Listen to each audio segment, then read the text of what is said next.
আসসালামু আলাইকুম। দৈনিক আর নিউজের রাতের সংবাদে সবাইকে স্বাগত জানাচ্ছি আমি তানজিলা তানিম টুইঙ্কেল।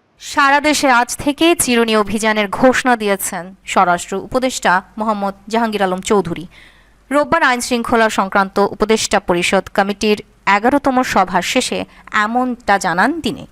স্বরাষ্ট্র উপদেষ্টা বলেন, খুন, চুরি, ডাকাতি, চাঁদাবাজি, ছিনতাই, সন্ত্রাস, অপহরণ, নারী নির্যাতন, মব সহিংসতা, মাদক চোরাচালান সহ সব ধরনের অপরাধমূলক কর্মকাণ্ডের বিরুদ্ধে আইন শৃঙ্খলা বাহিনী নিয়মিত অভিযান পরিচালনা করছে। এ সময় সরকার জনশৃঙ্খলা ও জননিরাপত্তা বিঘ্নকারী যে কোনো কার্যক্রম কঠোর হস্তে দমন করবে জানিয়ে তিনি আরও বলেন, দেশের পরিস্থিতি অনুযায়ী বিশেষ বা চিরুনি অভিযান পরিচালনা করার সিদ্ধান্ত হয়েছে। এটা এখন থেকেই শুরু। বিএনপির ভারপ্রাপ্ত চেয়ারম্যান তারেক রহমান লন্ডনে বসে চাঁদাবাজিতে পৃষ্ঠপোষকতা করছেন বলে মন্তব্য করেছেন জাতীয় নাগরিক পার্টির কেন্দ্রীয় যুগ্ম সদস্য সচিব আকরাম হোসেন। শনিবার ঢাকায় দলের এক কর্মসূচিতে তিনি এ মন্তব্য করেন বলে এনসিপির সংবাদ বিজ্ঞপ্তিতে বলা হয়েছে। এদিকে নাটোরের লালপুরে বিকাশ লেনদেন সংক্রান্ত পূর্ববিরোধের জেরে প্রকাশ্যে গুলিবর্ষণ, ভাঙচুর ও অগ্নিসংযোগের ঘটনা ঘটেছে। শনিবার সন্ধ্যায় উপজেলার দুয়ারিয়া ইউনিয়নের মহেশ্বর বাজারে ঘটনা ঘটে। এতে পুরো বাজার জুড়ে চরম আতঙ্ক ছড়িয়ে পড়ে। ভুক্তভোগী ব্যবসায়ী পারভেজ আলী ওই এলাকার আবুল কাশেমের ছেলে। মহেশ্বর বাজারে তার মোবাইল ও ইন্টারনেট সরঞ্জামের দোকান রয়েছে। ত্রয়োদশ জাতীয় সংসদ নির্বাচনকে সামনে রেখে চলতি সপ্তাহে দেশি বিদেশি পর্যবেক্ষক নীতিমালা প্রকাশ করতে পারে নির্বাচন কমিশন ইসি। শনিবার নির্বাচন কমিশনার আব্দুর রহমানের মাসুদ এই তথ্য জানিয়েছেন। পুরানা পল্টন, বায়তুল মোকাররম, পল্টন ময়দান সহ রাজধানীর বিভিন্ন জায়গায় অতীতে অসংখ্য রাজনৈতিক কর্মসূচি করেছে বাংলাদেশ জামায়াত ইসলামী। কিন্তু 19 জুলাই রাজধানীর সোহরাওয়ার্দী উদ্যানে দলটি যে জাতীয় সমাবেশ করতে যাচ্ছে সেটি জামায়াতের জন্য একটু ভিন্ন বা বিশেষ কিছু বলে দলটির সংশ্লিষ্ট নেতারা জানিয়েছেন। তারা জানান, 19 জুলাই সোহরাওয়ার্দী উদ্যানে জামায়াত ইসলামীর ইতিহাসে প্রথম রাজনৈতিক সমাবেশ হবে। এর আগে জামায়াত কখনো সোহরাওয়ার্দী উদ্যানে দলীয়ভাবে সমাবেশ করেনি।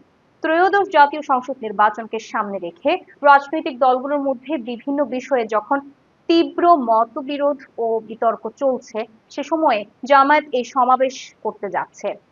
সোহরাওয়ার্দীর এই সমাবেশে জামায়াত স্মরণীয় উপস্থিতি নিশ্চিত করতে চাইছে। 19 জুলাই বেলা 2টায় এই সমাবেশটি শুরু হবে। এদিকে আমার বাংলাদেশ এবি পার্টির চেয়ারম্যান মুজিবুর রহমান মঞ্জু বলেছেন, আর যাই করেন হাসিনার আমলে গুম খুনের কথা ভুলিয়ে দেওয়ার মতো নৃশংস আচরণ করবেন না। তিনি বলেছেন, আওয়ামী লীগ হাসিনার আমলে নৃশংস গুম খুনের কথা মানুষ তখনই ভুলতে পারে যখন একই রকমের খুন খারাপি এবং পাশবিক আচরণ আগেরকার মুসলিমদের দ্বারা সংঘটিত হতে থাকবে। সম্প্রতি পুরান ঢাকায় নৃশংসভাবে ভাঙাড়ি পণ্যের ব্যবসায়ী হত্যাকাণ্ড প্রসঙ্গে গণ অভ্যুত্থানের অংশীদার রাজনৈতিক পক্ষগুলোর প্রতি তিনি এ আহ্বান জানান। এবারে আন্তর্জাতিক প্রসঙ্গ। যুক্তরাষ্ট্রের কমেডিয়ান ও টক শো উপস্থাপক রোজি ওডোনেলের উপর দেশটির প্রেসিডেন্ট ডোনাল্ড ট্রাম্প বেজায় চটেছেন। ট্রাম্প বলছেন, তিনি রোজির মার্কিন নাগরিকত্ব কেড়ে নিতে পারেন। সম্প্রতি যুক্তরাষ্ট্রের টেক্সাস অঙ্গরাজ্যে ভয়াবহ বন্যা হয়, তাতে প্রাণহানি ঘটে শতাধিক। বন্যার পর রোজি ওডোনেল আবহাওয়া পূর্বাভাস সংস্থাগুলো নিয়ে ট্রাম্প প্রশাসনের ভূমিকার সমালোচনা করেন।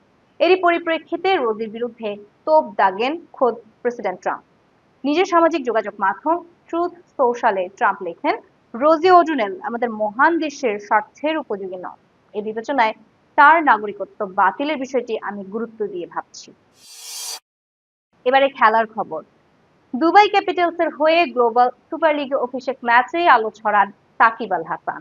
ব্যাটে বলে দুর্দান্ত পারফরমেন্স করে দলের জয়ের পাশাপাশি ম্যাচ সেরা হন এই টাইগার অলরাউন্ডার। ম্যাচে ব্যাট হাতে 37 বলে 58 রানের ইনিংস খেলেছেন সাকিব। বল হাতেও ছিলেন অনন্য। মাত্র 13 রান খরচায় 4 উইকেট তুলেছেন তিনি। ফ্র্যাঞ্চাইজি লিগে নিয়মিত খেললেও লম্বা সময় ধরে জাতীয় দলের বাইরে আছেন সাকিব। দেশের জার্সিতে অনেকেই তার শেষটা দেখে ফেলেছেন।